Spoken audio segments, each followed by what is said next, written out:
Greetings, YouTubians, and welcome back to Wayne Sharp World, where today we're going to be taking a look at a knife that is currently one of my favorite knives. Now, that's an ever-shuffling list because I love a lot of knives, but this one here is just one that has really been a treat for me, and I had to pick it up when I was able to get my hands on one at Blade Show West, and what we have here is the Heretic Cleric 2. Now, before I go any further into this review, I'd like to thank you guys for tuning in today.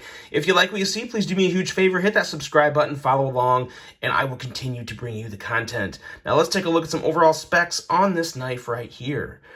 We have a whopping overall length of 10 inches with a blade length coming in at 4.25 inches and a blade width at a rather narrow 680 thousandths.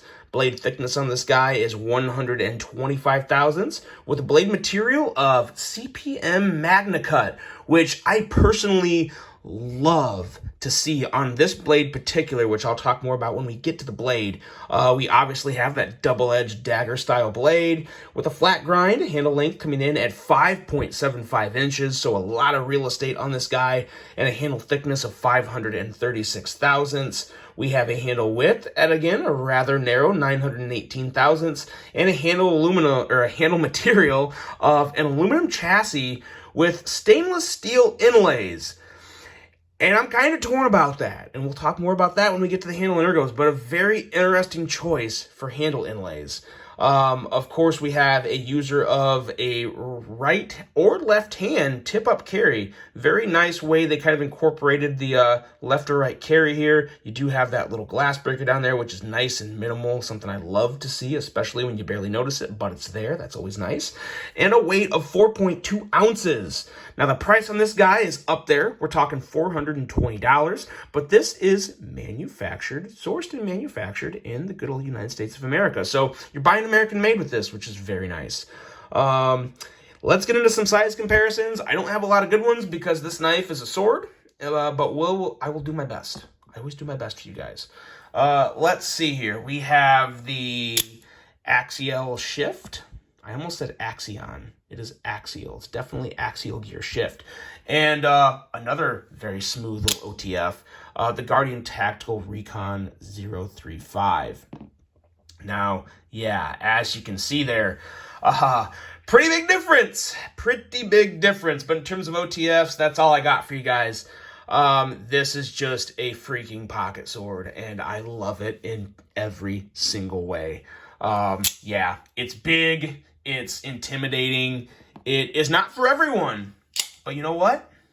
It's for Wayne, and I'm just thoroughly enjoying this. Now, as we get to this blade, yes, it is that very intimidating, very long, dagger-style blade. And, it is a little off in terms of, like, just all in symmetry. If you're going down the middle, you can obviously see there's a little difference here and there. This knife isn't perfect when it comes to stuff like that. But it's to a point to where I don't really notice it that much, and I just like the knife. There's sometimes, even as a knife reviewer, I want to be fair, I want to be, unbiased, but there's just some things that I let slip sometimes because I like a knife that much, and this is a case for that. So I openly admit it, but that's just me.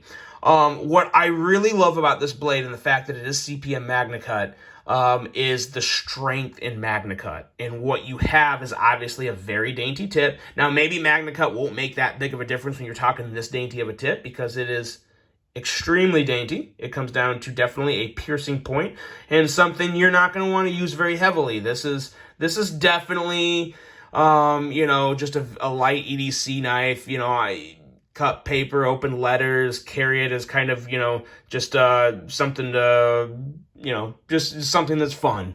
Obviously it could definitely fall in that self-defense realm as well. But, it doesn't serve a lot of purposes. It's aesthetic and it's made to poke things. So that just kind of is what it is. But you know what? I just really enjoy it. I do. I can't deny it. So yeah, take it for what it's worth. But I am really happy to see MagnaCut on there. I think it's a great choice for this blade. Going into the handle, I really wasn't sure what to say about these inlays. When I first saw them, when I saw the pictures of them, I should say, I was like, why? Why would you do that? When you could put carbon fiber when you could put, even my card, carbon fiber would be my choice for this. I would love to see carbon fiber on this. But with the stainless steel, it adds a little weight. But I will say, this is not, at 4.2 ounces for this big of a knife, it don't feel heavy at all to me. I mean, yeah, it feels like 4.2 ounces, but I'm fine with that. I have no issue with the weight. The bubbly, the bubbles to it it's just so different. I can't recall seeing a knife with this type of inlay. So it took a little getting used to, but then when I saw it in person, I noticed it had this stonewash finish, which I thought was pretty badass, and I thought it matched really well with just the rest of the blade. Obviously, you got kind of that apocalyptic finish on the blade, and it just works really good with it. Maybe even somewhat of an apocalyptic / stonewash finish on the inlay. But it works. It does work. It's not something I want to see on every knife. And if I had to pick, I would still put carbon fiber on this. But like I said, I like it enough to spend the $420 on it. I just enjoy it. It's nice looking, and I think I like the black and gray all over it. I think that's really good. And in terms of just the overall handle, I like how you can choke up. And, obviously you got a lot of blade to use, but you can also reach out with this and really extend the length of the blade. And you have a good purchase even right here, this far back. So it's nice to have that extra real estate sometime. And it does carry pretty darn well in the pocket because it is long, but unless you have like shorts or pants or shorts with shallow pockets, I don't really have any like that. This carries really well in pretty much everything I have with the exception of like gym shorts. So I like this a whole lot. I don't really have any issue with it. I think the clip is awesome. It's a nice tension, not too light, not too strong. It works great. I think it looks good. I think it feels excellent. You almost don't even feel it. So no issue with the clip. There's just a lot of things done uniquely right with this handle that I really enjoy. I like the texturing on the side, but I can't say it provides a lot of grip. But it's enough grip. I definitely wouldn't be concerned about this slipping out of my hand. So no real issue there. And I love the actuator. It's a smooth actuator. It doesn't eat your thumb up like some Microtech actuators. And it's pretty smooth overall. Action on this guy is very, very good. I would say, in all honesty, this compares with both the Guardian Tactical and the axial gear shift you saw. Now, the Guardian Tactical is a little smoother. I shouldn't put it right on there, but it's not too far behind the Guardian Tactical. This is a really nice, smooth one, and I think the reason I like this as much, I think I've come to realize that I prefer the actuator on the face of the handle instead of the side. I really do like it on the show side of the handle.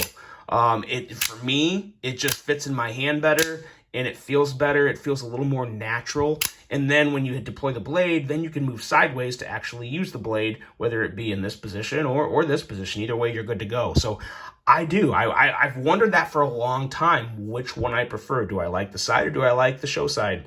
I definitely prefer the face show side of the handle to have the actuator. I like that a lot.